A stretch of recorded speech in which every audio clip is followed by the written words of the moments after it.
بسم اللہ الرحمن الرحیم الصلاۃ والسلام علیک یا سیدی یا رسول اللہ وعلی آلک و اصحابک یا نور اللہ جزا اللہ عنا محمد صلی اللہ علیہ وسلم ما هو اہلہ۔ درود شریف کا ایک مشاہدہ سماعت فرمائیے۔ یہ خاتون ہیں، کہتی ہیں کہ میں درود پاک پڑھتی ہوں لیکن شاید میں اتنی خاص نہیں ہوں جتنے خاص دوسرے لوگ ہوتے ہیں، لیکن اب میں چونکہ درود پاک پڑھنے لگی ہوں تو اللہ تعالیٰ نے مجھے بھی خاص بنا دیا ہے۔ کائنات کا ہر ایک ذرہ رحمت العالمین صلی اللہ علیہ وسلم پر درود پاک پڑھتا ہے، اور اللہ تعالیٰ کا فرمان عالی شان ہے کہ میں اور میرے فرشتے نبی کریم صلی اللہ علیہ وسلم پر درود و سلام بھیجتے ہیں، تو اے ایمان والو تم بھی درود و سلام پڑھو۔ تو کہتی ہیں کہ میں نے بھی درود و سلام پڑھنا شروع کر دیا۔ کہتی ہیں کہ میں لاہور سے تعلق رکھتی ہوں اور لاہور کی ایک نجی یونیورسٹی میں تعلیم حاصل کر رہی ہوں۔ ابھی امتحانات سے فری ہوئی ہوں کہ میرے گھر والوں نے میرا رشتہ دیکھنا شروع کر دیا۔ میں اپنے مستقبل کو لے کر بہت فکر مند تھی اور ذہنی طور پر نئے رشتے کے لیے تیار نہیں تھی۔ میں چاہتی تھی کہ اپنا ایجوکیشن کمپلیٹ کروں، اپنے آپ کو اسٹیبل کروں، اس کے بعد شادی کروں۔ کہتی ہیں میں اسی پریشانی میں تھی کہ میں نے صلی اللہ علیہ حبیبہ محمد وآلہ واصحابہ وسلم 313 مرتبہ پڑھنا شروع کر دیا۔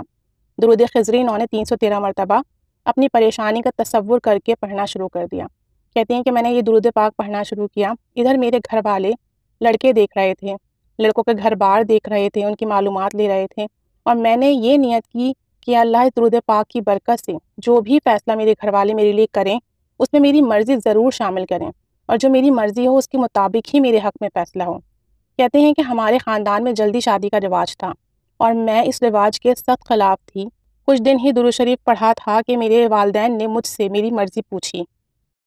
یعنی ابھی مجھے درود خضری پڑھتے ہوئے تھوڑے ہی دن گزرے تھے کہ میرے والدین نے مجھے بلا کر میری مرضی پوچھی اور مجھے کہا کہ ہم آپ کے لیے رشتہ دیکھ رہے ہیں، فلاں فلاں جگہ ہم نے رشتہ دیکھا ہے، آپ بتائیے آپ کی کیا مرضی ہے۔ کہتی ہیں میں یہ سن کر حیران رہ گئی کیونکہ میری جو بڑی بہن تھی ان کی چند سال پہلے ہی شادی ہوئی تھی، اور وہ بھی یہ سن کر ہکا بکا رہ گئیں کیونکہ میرے والدین نے ان سے کبھی ان کی مرضی دریافت نہیں کی، رشتہ دیکھا اور ان کی شادی کر دی، اور میرے لیے رشتہ دیکھتے وقت وہ مجھ سے میری مرضی تلاش کر رہے ہیں، مرضی معلوم کر رہے ہیں۔ تو یہ ہمارے گھر والوں کے لیے ایک بہت شاکنگ نیوز تھی۔ کہتی ہیں میرے لیے معجزے سے کم نہیں تھا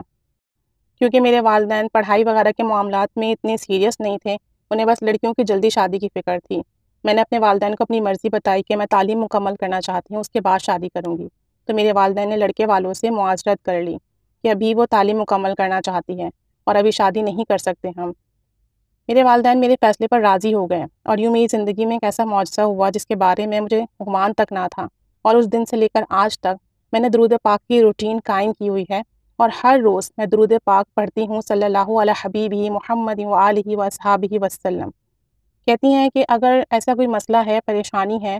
تو یہ درود پاک، درود خضری صلی اللہ علیہ حبیبہ محمد وآلہ وسلم 313 مرتبہ پڑھ کر توجہ دھیان کے ساتھ اپنی مشکل کا تصور کرتے ہوئے اور پھر دعا کریں نبی کریم صلی اللہ علیہ وآلہ وسلم کے وسیلے سے، ان کی رحمت کے صدقے سے، تو مسئلے حل ہو جاتے ہیں، پریشانیاں ختم ہو جاتی ہیں، بیماریوں میں شفا مل جاتی ہے، حاجات پوری ہو جاتی ہے، رزق کی تنگی ختم ہو جاتی ہے۔ تو اگر جس کو بھی جو مسئلہ ہے، اس درود پاک درود خضری کو 313 مرتبہ پڑھ کر اپنے لیے دعا کریں۔ اللہ تعالیٰ سب پر رحمت کی نگاہ فرمائے، سب کے لیے آسانیاں پیدا فرمائے، سب کی مشکلات حل فرمائے، سب کی جائز دعائیں، مراد حاجات پوری فرمائیں، اور درود پاک پڑھنے کی ہمیں خوب خوب توفیق و سعادت دے، ہمارا درود پاک قبول و مقبول فرما لے، آمین بجاہ النبی الآمین صلی اللہ علیہ محمد صلی اللہ علیہ وآلہ وسلم۔